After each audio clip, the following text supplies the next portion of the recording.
So, welcome to another episode of Beta Talk. I'd like to thank my season sponsors, which are Intergas Heating Solutions. Thank you very much to them. So, the next two episodes I'm doing are going to have a bit of a commercial theme with air to air stuff. Regular listeners know that's sort of what my family's been involved in for nearly half a century, I suppose. And today's episode, we're going to be talking about heat recovery. Lots of people are talking about heat recovery. My guest Nigel has been involved in sort of heat recovery with specific systems. He's going to be talking about that. So welcome to the show, Nigel. You sort of run a company, don't you, called DK Heat Recovery? Yes. Yeah. And so tell us a little bit how you first got into the industry and how long you've been in the industry and how long you've been at DK Heat Recovery. Okay. Well, I've been running DK Heat Recovery for 13 years. Not always full time, but I'm currently full time. There's two other colleagues in the business who work full time. Um, I got interested in heat recovery from specifically from refrigeration systems. When I had my own food business, which was using a huge amount of energy to cook things and cool things, and all the fridge plant and the oven flues passed through the roof space. And in the summer, it would get up to 45, 50 centigrade in the roof space, which is difficult to concentrate in if you're trying to find something up there. And it didn't do the fridge plant any good because it doesn't like running at 50 centigrade. So I set about trying to find how I could get rid of this heat. Initially, it was a case of, well, I'll just put a dirty big fan in and blow it all outside. And but thought, well, there's a lot of energy here. And that's basically a bit of research, came across the concept of heat recovery from refrigeration. Um, uh, a little time after that, I exited the business and set up heat recovery as a business, secured the sales rights for the British Isles with one of the manufacturers of heat recovery in Germany. Um, and yeah, for 13 years, myself and my colleagues have been beavering away trying to save the planet. So we're going to obviously talk a little bit specific about what sort of recovery systems you guys are involved in. And you mentioned food there. So like, a lot of my listeners will be aware that I've for quite a long time they've been saying, air-to-air systems are everywhere in this country. They're literally everywhere. Um, Moving heat out of places to things like butcher cold rooms, meat processing plants, food processing plants, and of course you've come up with a technology that rather than the condenser coil chucking that heat energy out into atmosphere, which hundreds of thousands of units are doing Mhm. daily, aren't they? You recover that specifically for hot water purposes, don't you? Yes, basically, a refrigeration system is a heat pump. Only you're trying to get rid of heat rather than collect it as you would in a domestic situation.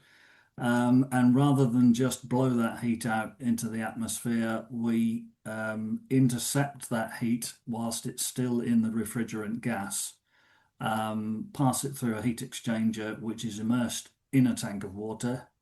And the heat exchanges across the surface and we heat the water. So we can take typically water 10 to 12 centigrade coming out of the ground, take it up to 50, 55 centigrade for free. And like we said, there's all these sorts of places that need hot water, don't they, for their sanitation purposes. So like Mm. meat processing plants, cutting rooms, where you get lots of sort of butchers cutting up the meat. So my best friend has been a butcher since he was 14, and he's worked in cutting rooms. You have to sluice down with hot water a lot of the area, and of course there's parts of these facilities where you're storing the meat, which have to be kept at a very cold temperature. So that's where the heat pump systems, and rather than like we say, just that heat being chucked out into atmosphere. So just for the lay person, instead of the sort of the energy being chucked out by the condenser, you're actually you build cylinders, don't you, that have got a coil inside them, and that coil contains refrigerant as opposed to sort of what most people are sort of used to when they talk about cylinders or when they think about cylinders, they think of a coil as has got water in it coming from the heat source like a boiler. But you've got the refrigerant going around your coils, haven't you? Yes, our heat exchanger is inserted into the what they call the hot gas discharge line from the compressor.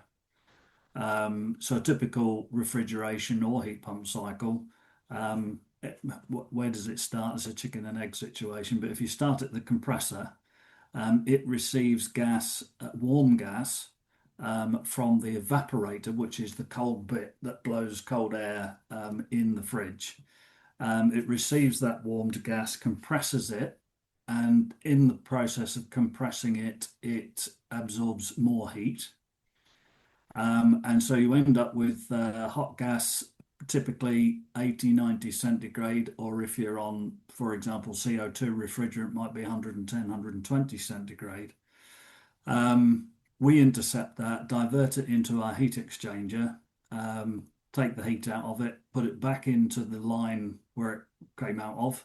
So it carries on its way to the standard air condenser that all fridge systems have for final trimming. And of course, an additional saving we give is that the condenser fans don't very often come on. So we estimate 5% of the running cost of the system is saved because the condenser fans are not having to work. Yeah, so, Um, so you're reclaiming energy, but also you're losing using less energy because them fan coil motors aren't yes, having to run. yeah. And then from the condenser, the refrigerant carries on its way back into the evaporator in the fridge. There's a device in there called an expansion valve, which is the bit that creates the cold. As the gas expands as it goes through this expansion valve, it absorbs heat. So basically, it's a system where you're changing the phase. You're going from a liquid gas to a vapor gas, and then vice versa when you put it through the compressor. So those two phase changes are the bits that make refrigeration work. Are there specific facilities, like we mentioned at the beginning, in the commercial sector? Are there specific facilities you found that are very interested in the technology that you provide? Yeah, well, the two of the members of the team are ex-food manufacturing guys, so obviously that's a place where we are. We certainly initially focused quite heavily. Places like slaughterhouses, for example, are an absolute goldmine for us because they use an awful lot of hot water and they generate an awful lot of waste heat. You can easily talk to people about a system in the sort of half megawatt sort of range of heat recovery, which is colossal. Um, but all food industry that has fridge and a need for hot water, which is most of it, obviously things like dry goods and things like that don't use much water. But we have heat recovery systems in bakeries, butchers, cutting halls, as you suggested, slaughterhouses. We're currently talking to one of the big pork processors about a nice system in theirs. We've quoted and installed in most of the chicken industry in the UK. That's my expertise. 20 years in chickens out of the 40 that I've been working. But also, for some reason, it seems to have chimed with garden centres, would you believe? I think largely because we got in with a guy who fits out garden centres, particularly the food halls with their fridge cabinets and the hospitality section with their walk-in fridges and that sort of thing. So yeah, garden centres seem to have cottoned onto that quite well. Strangely, never thought that would be the way of things. We've quoted and installed in gyms. So we take the heat out of the air conditioning systems that keep the room warm to warm the water for the people to have the showers after they've created all the heat. So it's a perfect cycle, that one. We've got systems heating makeup water for swimming pools. Um, that was in a leisure complex that had got a restaurant and hence a walk-in fridge. We've got them in pubs. You name it, data centers. I've just before I came on air with you, Nathan, I was talking to a vet up in Aberdeen, who's expanding and is looking at all the options of renewables, and phoned me up to say, "Is there anything you can do with my fridge cabinets?" The answer is he'd got six small fridge cabinets, upright, sort of extra large domestic size, which we can't work with because they're too small. But I did say to him, if you feel like building yourself a single walk-in chiller and have one piece of fridge on it, then we could work with you on that. So we need a minimum of 3 kilowatt of fridge plant to go at. Otherwise, it's just too small to be viable. You mentioned poultry there. So my first job while I was waiting for my apprenticeship to start in the new sort of school term or college term as it was, which would have started in September. So that so when I left school, I had sort of the 6 weeks holiday, and I worked at it would have been called Sovereign Chicken back then, but it became Grampians. Do you know Grampians? Well, it's in I. Sovereign Yeah. chicken was in I. Yeah. Well, I come from Suffolk, so Oh, there you go. exactly where you mean. I've been to the site. I've quoted for heat recovery at the site. Um, yeah, very familiar with that. Yeah, well, Mick Fowler, well, he was one of the part owners. He used to part own Norwich City Football Club as well. But his daughter and I are friends. So yeah, that sort of is quite a well-known facility, sort of in the area I grew up with. Mhm. Without sounding morbid, I mean, I don't know a lot about morgues, but I know they have to be kept cold, and obviously they have to have quite good sanitary washing facilities as well with hot water. I mean, We a we morgue have supposed. quoted on a morgue. Mm. It didn't go ahead because it didn't really quite stack up. But yes, we've quoted on a morgue. Anywhere where you've got 3 kilowatts of refrigeration and a need for hot water, we can quote on it. Because I mean, I wouldn't know, but I should imagine there's quite a lot of morgues, or well, they're essentially cold rooms, aren't they? Yeah, hospitals have them Yeah. but for Yeah, that all your sort of purpose. pharmaceutical companies, they tend to be a bit precious because obviously when it's things like COVID virus that has to be kept at minus 42 or whatever, they're very nervous about doing anything to the refrigeration system that isn't standard. Um, and when you've got millions of pounds worth of vaccines stacked in your chiller, you're not going to take any liberties with that. But yeah, the scope for us is almost endless. We've just quoted, in fact, we've just got the order for a small CO2 heat recovery system at a lawyer's office in London. Oh, right, okay, yeah. Yeah, yeah, okay, great. I think this one has come through an actual refrigeration equipment manufacturer Yeah, whom we work alongside. They specifically work with CO2 as a refrigerant, yeah. and they consider, shall we say, heat recovery on every job they do, which is actually Carbon Trust and Institute of Refrigeration best practice, is that every installation should consider heat recovery. Unfortunately, probably less than 0.5% of them do, because people say, "Oh, you need a heat pump," and off they go and buy a heat pump when they've already got one Mm. in the form of a refrigeration unit. But that's just, that's my job, is to overcome that lack of awareness in the marketplace.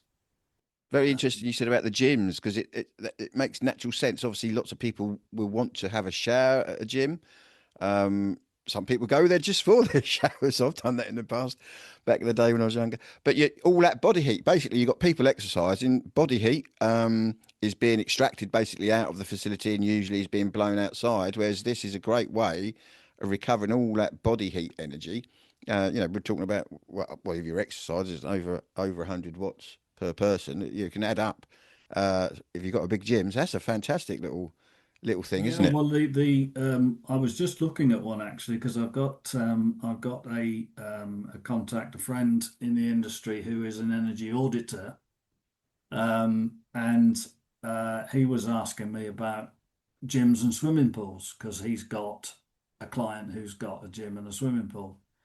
So I've just dug out a couple of projects we did quite some time ago. One was a gym, and I can't remember what they were using the heat for. It was almost certainly the showers, and the other one was it was sort of like a leisure complex that had got a restaurant and a gym and a this and a that, and had got quite a bit of fridge.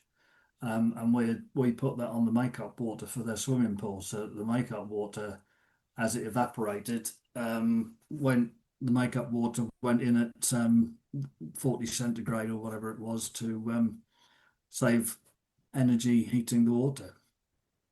So yeah, leisure complexes, gyms, all of those sorts of things. Anywhere where there is heat recovery, sorry, where there is refrigeration or air conditioning, which of course is ultimately refrigeration, it works. And where are you guys based? Just so the listeners. Myself and Ken, my colleague, are in Beverley, in East Yorkshire, just north of Hull, and our other colleague is based in Peterborough. So we all work from home. We don't have a central office and all the overhead costs that go with that. And yeah, so but we're national. You know, we go where the work is. We have a network of, excuse me, a network of installers across the country.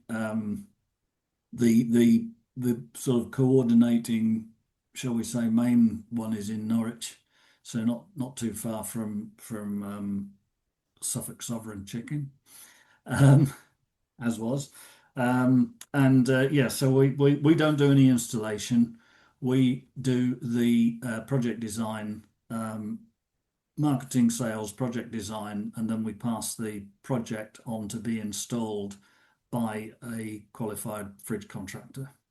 That can either be the client's own fridge contractor, if that's what they want to do, and we'll give them advice on installation. It's very simple. Or we can take it to one of our, if you like, listed contractors, um, which we prefer to do because they know all the whys and wherefores.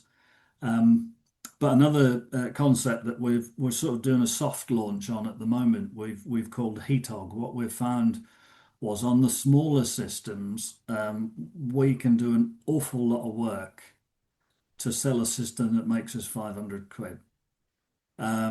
So we've, if you like, automated that. We now have a selector which people can log on to our website, find the selector on the Heathog page, put in the size of their compressor in terms of cooling capacity and kilowatts, which they will be able to get from their fridge contractor, or if they look up the refrigeration unit they've got on the internet, they'll be able to find out what the cooling capacity is. All you have to do is select that on a sliding bar, and it will give you three options. There's systems that would suit that circumstance, how much water it will produce, how much energy it will save, what it will cost, what it will save, return on investment, and carbon saving.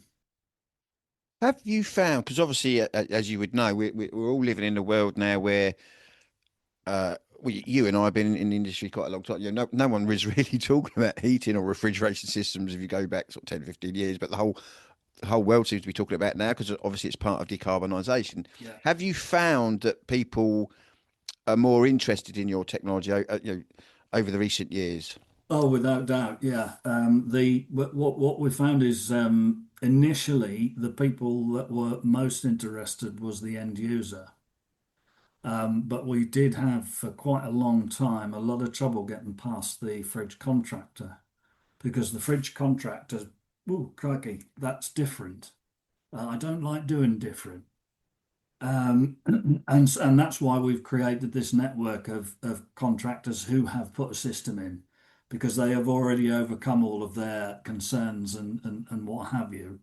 Um, And so initially, the barrier was the refrigeration contractor. Um, as we then tried to work with the refrigeration contractors and specifically marketed to them, but again, to no avail. But what we worked out in that time is that one of the biggest issues is the complexity, if you like, of designing a system for a client because every client, every situation is different. So you can't really have you need, pick from 1 to 10. So what we've done, that's why we created this selector, because it takes into account lots of assumptions that we've learned to make along the way, like how much water they're likely to use if they're a butcher or a hairdresser or whatever, when they're likely to use the water versus when the fridge plant is running. And we've just accumulated all that knowledge of the typical things that we have to overcome and built that into this selection model. Um, and it gives the consumer or anybody the opportunity to see what it could possibly do for them at literally on what, 1, 2, 3 clicks of their mouse. And they get a printout of the system, what it does, cost, all the rest of that, savings. Um, and we're finding that that is really working because that's giving them something right up front to be interested in. If you start by saying, well, we need you to answer 26 different questions you don't have the information for, it sort of stalls there a bit. But we've taken all of that out. Yeah. And in terms of installation, we've also simplified that. It used to be that the fridge engineer had to select the pressure control valves and the plumber had to select the um, expansion tank and the non-return valve. We now select all that, and we can even supply it if the contractor can't be bothered to do it for themselves. So we do just about now have a set of plug and play systems. So quite literally, you all you have to do is the fridge contractor's bit is to insert the heat exchanger in the discharge line, um, and it's as simple as that. It's a cut, two valves, a braze, and you're away. And the plumber, similarly, okay, you've got to get the water to and from the tank, but we provide the expansion tank, we provide the non-return valve. So all they have to do is just couple those two together and it's away. It's much simpler job than it used to be. Are you manufacturing, Nigel, in this country? Are you We don't manufacture, they're manufactured in Germany. Yeah. The parent company is called DK Kaltenlagen. They've been going for, I think it's 48 years now. They started off as a dairy equipment manufacturer. Somebody in the business played with running the discharge pipe from a chiller compressor that was cooling the milk through a tank of water to warm the water for the cow's udders. Um, and that's basically where it started. And they found that that was a niche that they could specialize in. So they gave up on the dairy equipment, and now they just do the heat recovery system. So these have been developed and improved over the course of 48 years. And do you find that sort of in this new era we're all now in that are you finding that refrigeration engineers, aircon engineers, that they're interested in your stuff and are coming to you, or do you go out sort of specifically find people that might want to become your kind of installation engineers? It's a bit of both, really. We found that emails and leaflets and all of that thing just don't work. With a fridge engineer, they're very busy. You've got to meet them. So we attend trade shows. We will, if we've met somebody and we're in their area, we'll pop in to see them and build that relationship of trust. And So it tends to be more through our efforts of putting ourselves out there. We'll get collaboration with contractors. We also still do our direct approach to potential clients, Yeah. because obviously if you can get them interested in the first place. Yeah. And then what we try to do, because of this resistance in the past of contractors, we will then ask to talk to their contractor as well, Yeah. so that we can overcome their objections, which are usually two things. It'll upset the pressures in the system, which is wrong. Yeah. Um, but if you're really concerned about it, you could put pressure controls on the system, so not an issue. Um, and the other one is I've seen it before and it didn't work. Oh, right. If I had a pound for every time I've had that, I could retire.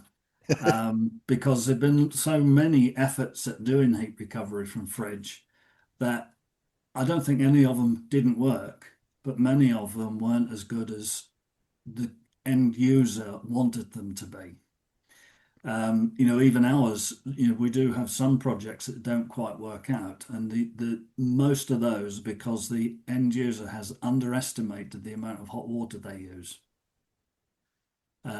Classic case, we put one in a burger manufacturer, and he came back after a few weeks and said this it's only getting up to 30 centigrade. And we went back and looked at it, and we hired a data logger to put on his water supply, and he was using 3 times as much water as he told us. So he was still getting all of the energy we promised him, but the end product wasn't as warm as he wanted it to be because he so grossly underestimated the amount of hot water he was using. Yeah, that's interesting. And that's not really an insurmountable challenge, is it? As long as the client understands how much water they're using, Yeah, that absolutely. then you And we design the do system to it, don't you? we do offer advice on how to find out how much hot water you're using. The simplest one is, and I did it as a post on LinkedIn recently, actually, and it's probably my most read post. Which all I did was looked at on I think it was Screwfix or somewhere like that. Found a water meter that you plumb into your line, cold water version, hot water version, and said, if you want to know how much money you can save, from your hot water, first thing to do is install one of these, the 53 quid from Screwfix. Um, and as I say, that got more likes, engagements, etc., than any any post I've done. But it really is the place to start. How much hot water do you use? How Mm, big is your fridge? Then we're on to it. mm. Do I mean, have you had sort of specific facilities that have then sort of said to sort of, I don't know, their sister companies or other people in that sort of same industry said, look, because you've got a lot of big companies now that have to meet these targets. We've got ESG and scope one, scope two, scope three emissions, and so. Are you finding there's a bit of a community that have got your kit that are sort of start to say to other people, this is how you can sort of meet some of your targets by recovering heat that would normally go outside, and put it into your hot water? Yeah, I think part of our success in the garden centre world was word of mouth. There's as most trades do, an association of garden centres or similar, who meet a couple of times a year, and that one of those stood up and gave a presentation about our heat recovery system, and we got some more orders. In terms of larger businesses, quite difficult to crack because they tend to be relying on their refrigeration consultants to provide all of their advice on what to do. And when you're working at that end of things with big refrigeration systems, the manufacturers of the kit tend these days to have heat recovery already worked out. So our market is more the sort of small to medium sector because the bigger systems are already catered for. I mean, we can do big systems. The biggest system that the factory in Germany has built was 0.5 megawatt. It was I think it was a 10,000 litre tank with 500 kilowatts worth of heat exchangers in it. You can produce 20 litres an hour for each kilowatt. So what does that work out? 10,000 litres an hour of hot water that system was producing. One of the challenges, particularly in food manufacturing, butchery, etc., is coordinating between when you produce the water and when you need to use it. Because typically a food factory will clean down at night, but the fridge isn't running flat out at night because it's been running during the day. So, you do have to cater for an element of storage of hot water. Two ways of doing that. We can provide tanks up to 10,000 litres or multiples of. So if you want 50,000 litres, you can have five 10,000 litre tanks. Obviously, they take up quite a bit of space. But if you've got to store 50,000 litres, you've got to store 50,000 litres. The alternative to that is that we provide preheated water to an existing heating system, for example. So you don't need to accumulate as much water, but you don't make the savings. Or that some people have already got water storage facilities, and we will provide a smaller tank. So it's not there to store water, it's there basically as a very large pipe in which to heat water, and then that goes onward to the existing storage. So when it comes to particularly food manufacturers, you tend to need the water at times when your fridge plant isn't running. Then you just have to stop. Whichever way you're going to do it, unless you're going to carry on burning fossil fuels, you've got to store some. You've got to have a heat store. Um, but most other sectors, they're using the water as they go, and so Yeah. you can then have a much smaller tank, which of course makes the Yeah. project cheaper.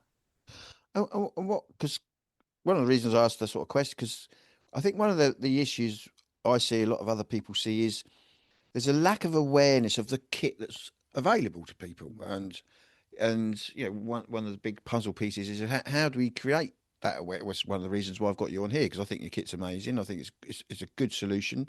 It's a solution that we can utilise in all sorts of places, as we've sort of discussed.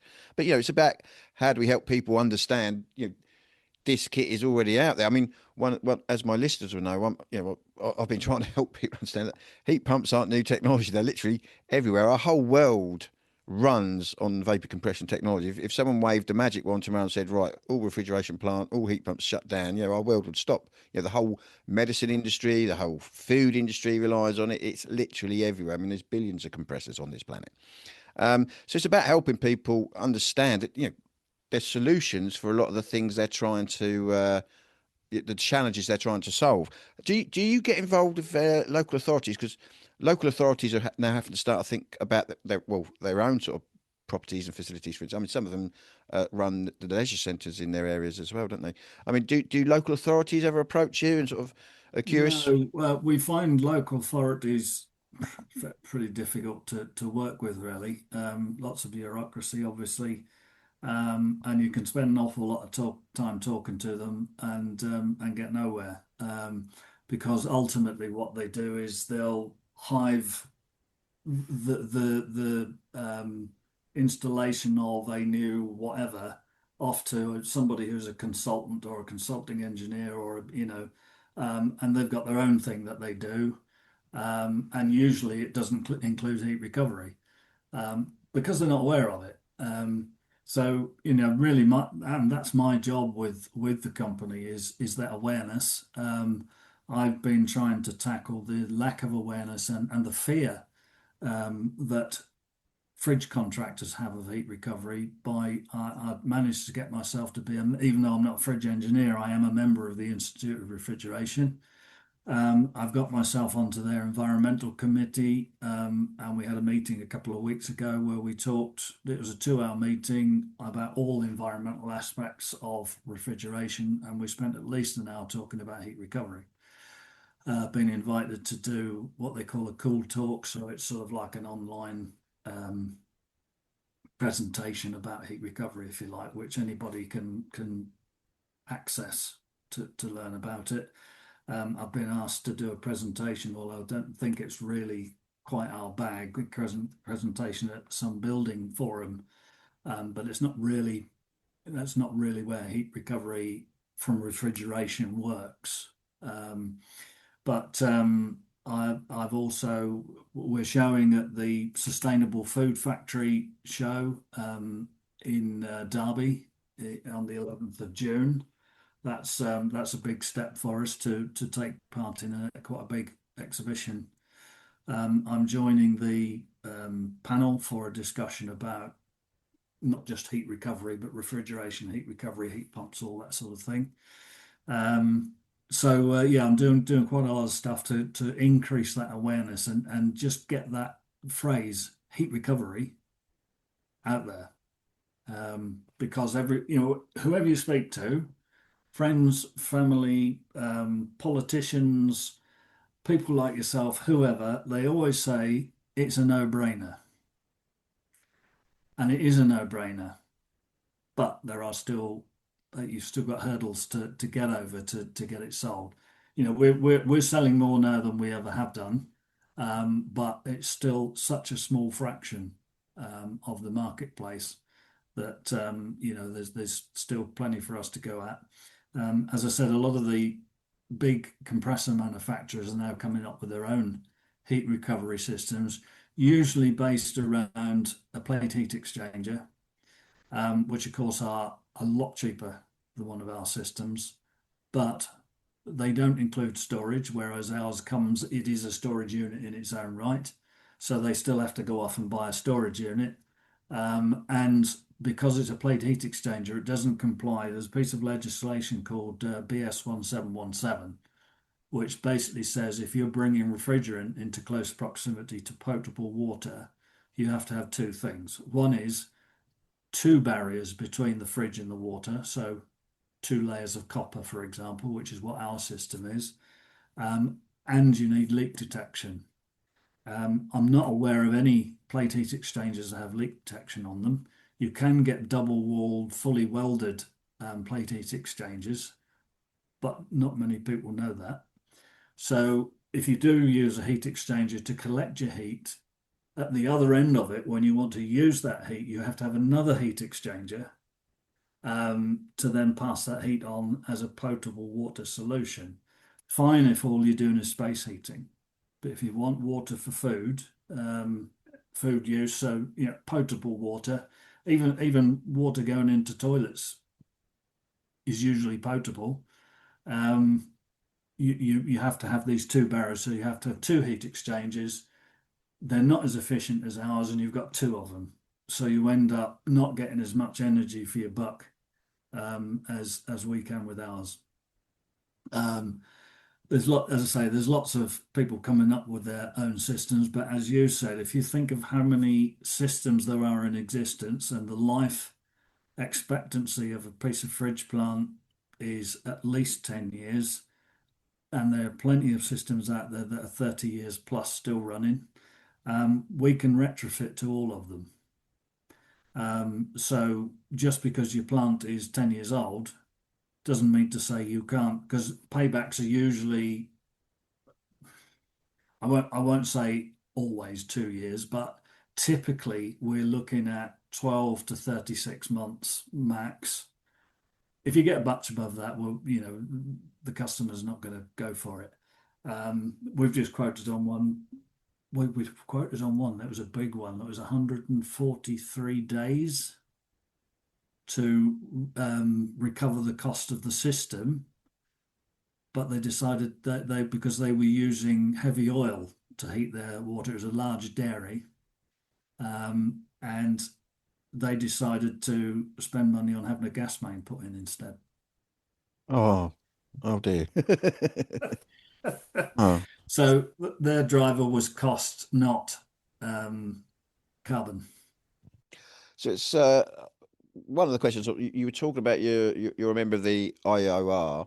Are Yeah. you a member of any other associations? No, No, no, no. no. I just joined the IOR because we needed to tackle this resistance from the fridge contractors' point of view to the technology. I think by not by my efforts, but that is getting broken down because, as I've said, more of the big compressor manufacturers are bringing forward heat recovery solutions. So unless you're buying a new piece of kit, then you need to come to us because we're the only people, well, not the only people doing it, but one of the small number of people that are doing retrofittable heat recovery. Mm. And it sounds like you start to see um, business increase. I mean, you've got capacity. Like let's say people got really, really, really interested in this. You've got the capacity to deal with that, haven't you? Well, I suppose you've got to still get the engineers on board, fridge engineers, to sort of put this stuff in. But for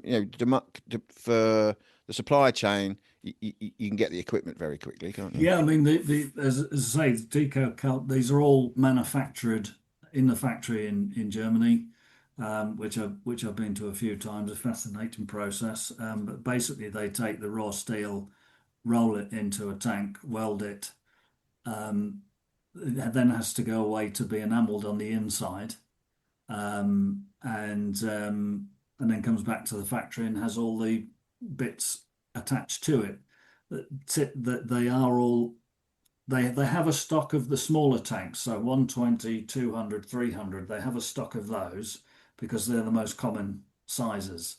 But anything, certainly anything over 1,000 litres is bespoke manufactured. And usually, well, you have a raw tank that's got no pipes going in and out of it because um, every project is different. We've just done a tank for a bakery in um, north of Scotland somewhere. Um, that they had a fridge consultant who specified heat recovery for them. Very, very well done.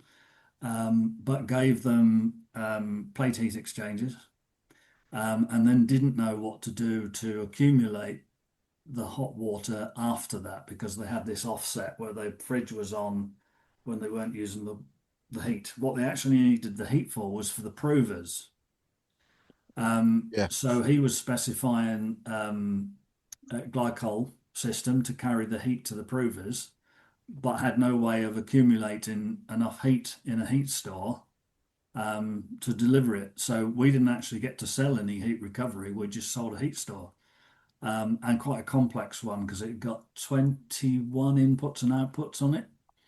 Um, but yeah, it was a sale. It was a problem solved for the bakery, um, and that well, it's due for delivery shortly. That's still an ongoing project.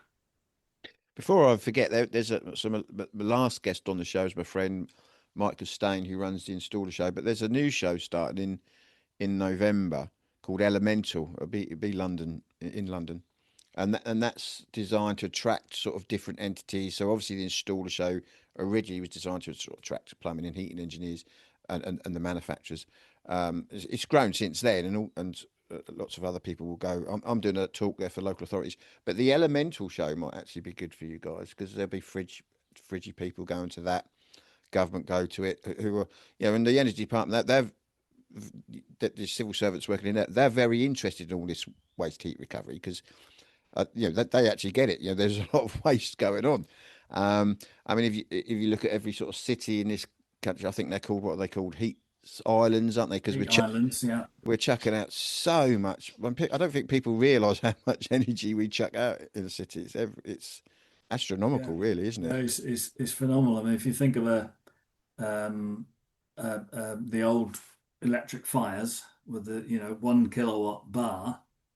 I did see some stats. I ought to know this, but I think the food sector in this country, the refrigeration in the food sector in this country accounts for 1.3 terawatts of heat. So I can't even remember what a terawatt is. Is it? I don't know. I should know, Nigel, but my mind's Yeah, gone it's blank. it's a very large number, It's a and lot. it's an awful lot of one bar electric Yes. Oh, it heaters. is.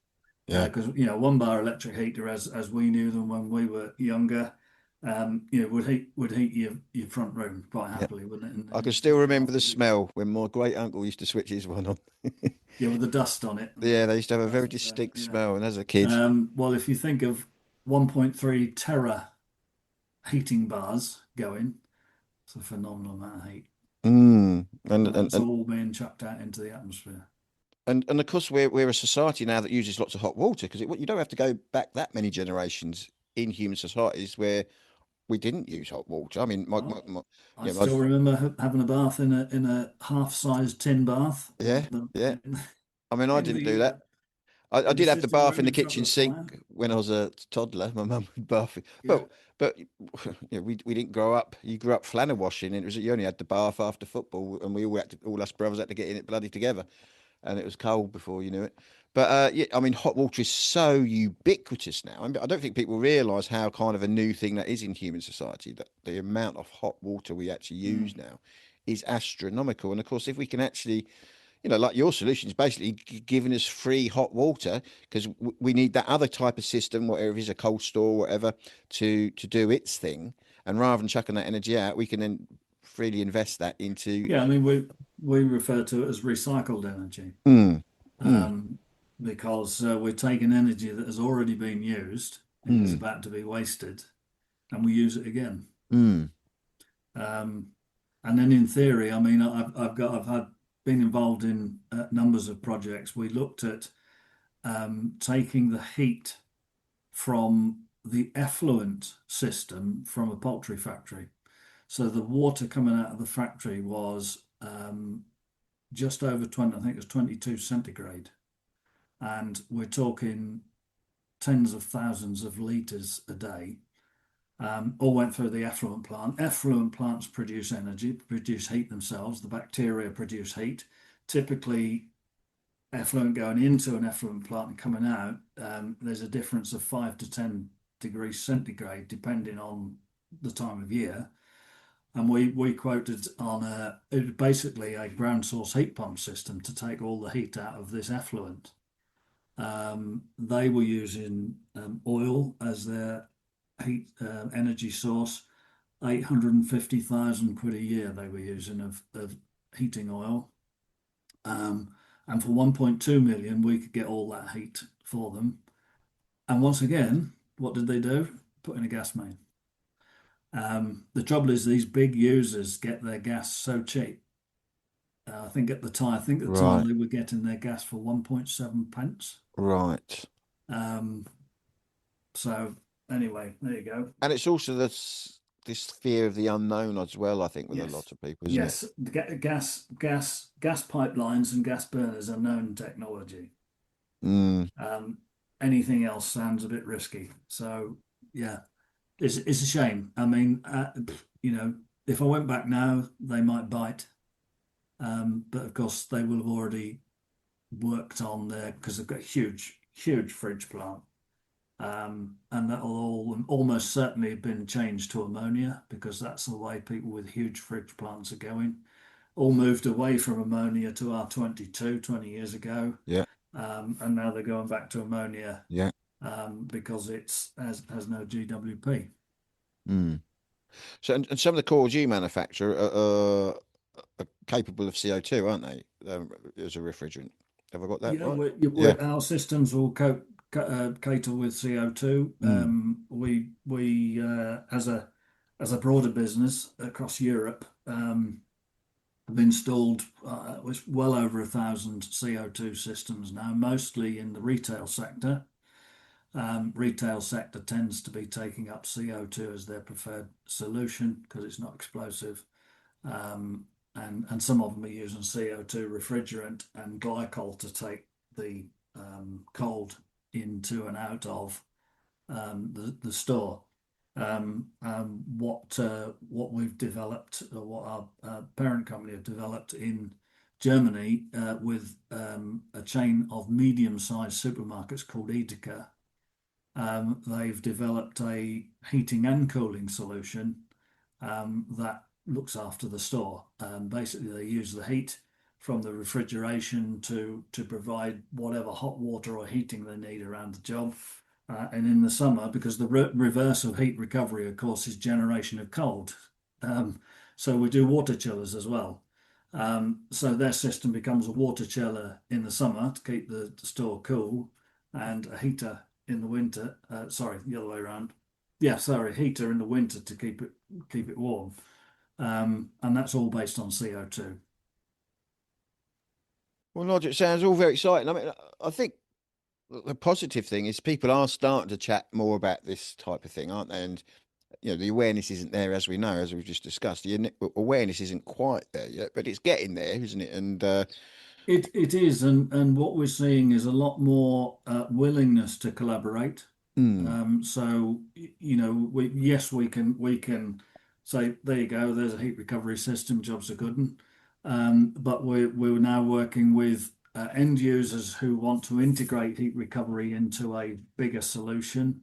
They need more heat than we can give them, so they'll be buying a heat pump, but we provide pre-warmed water to the heat pump, so the heat pump doesn't have to be so big. Heat pumps, of course, use energy to operate, so you want your heat pump to be as small as possible. We're working with, particularly interesting, working with a guy who provides heat recovery systems to recover the heat from the cooking ranges in pubs and restaurants. But again, he can't provide the full solution. So we're working together. We're going to provide the heat from the fridge plant and the walk-in chiller into his system. And his will raise it then up to 80 centigrade. He can normally only get to 60. He'll get up to 80 centigrade, and then that water is then high grade heat, which can be used in the heating system or whatever.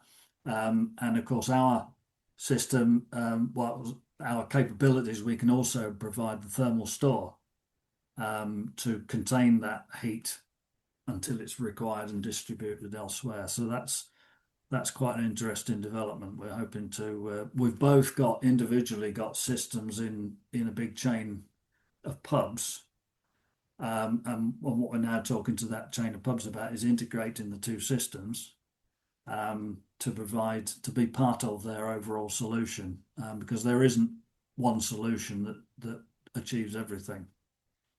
So yeah, collaboration is a big thing for us at the moment. well, it all sounds really exciting, Nigel. Really exciting. And like like, Yeah, like we said, well, it's very easy for us to say it's a no-brainer, isn't it? Once people are aware of it, they then realise, oh, yeah, this does really make sense, doesn't it? yeah, it's a perfect example of the importance of marketing. Mm, The old diagram of the sales funnel, it has never been truer, because we've got to get the interest going in order to get people into the funnel. mm. And as I said, that's my job. So we're using LinkedIn, and exhibitions and podcasts and posts and all of this sort of thing to get that very targeted, to get that message to the people that need to know. Well, my head's thinking of it. There must be like events that are specific for gym owners, because I mean, there's some large franchise gyms out there, isn't there? And This friend of mine who are providing some information on gyms and swimming pools is going to exactly that.